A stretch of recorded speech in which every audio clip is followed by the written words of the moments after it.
গত 14ই আগস্ট ওপার বাংলার বড় পর্দায় মুক্তি পেয়েছে টলিউড সিনেমা ধূমকেতু।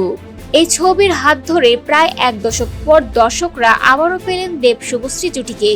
আর মুক্তির পর থেকেই ছবিটি যেন রেকর্ডের পর রেকর্ড গড়ে চলেছে বাংলা সিনেমার ইতিহাসে। তবে আলোচনার কেন্দ্রবিন্দুতে শুধু ছবির সাফল্য নয়, এবার বিতর্কও।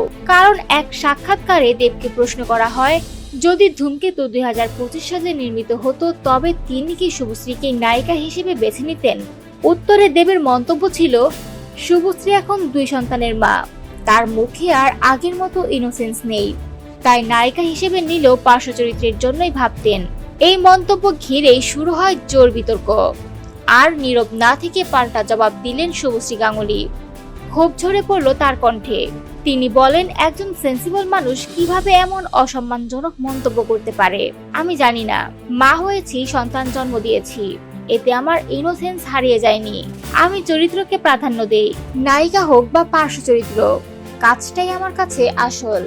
শুধু তাই নয়, সাংবাদিকরা যখন জানতে চান আবারও কি দেব শুভশ্রীকে একসঙ্গে দেখা যাবে, তখন শুভশ্রী বেশ কড়া ভঙ্গিতে উত্তর দেন, আমি এসব জানি না, আমি মা হয়েছি, মুখে সারল্য নেই। এই কথাটাই এখন সবার মনে গেঁথে যাবে। প্রসঙ্গত, পর্দার জনপ্রিয় জুটি হলেও ব্যক্তিগত জীবনে দেব শুভশ্রীর সম্পর্ক নিয়ে কম আলোচনা হয়নি।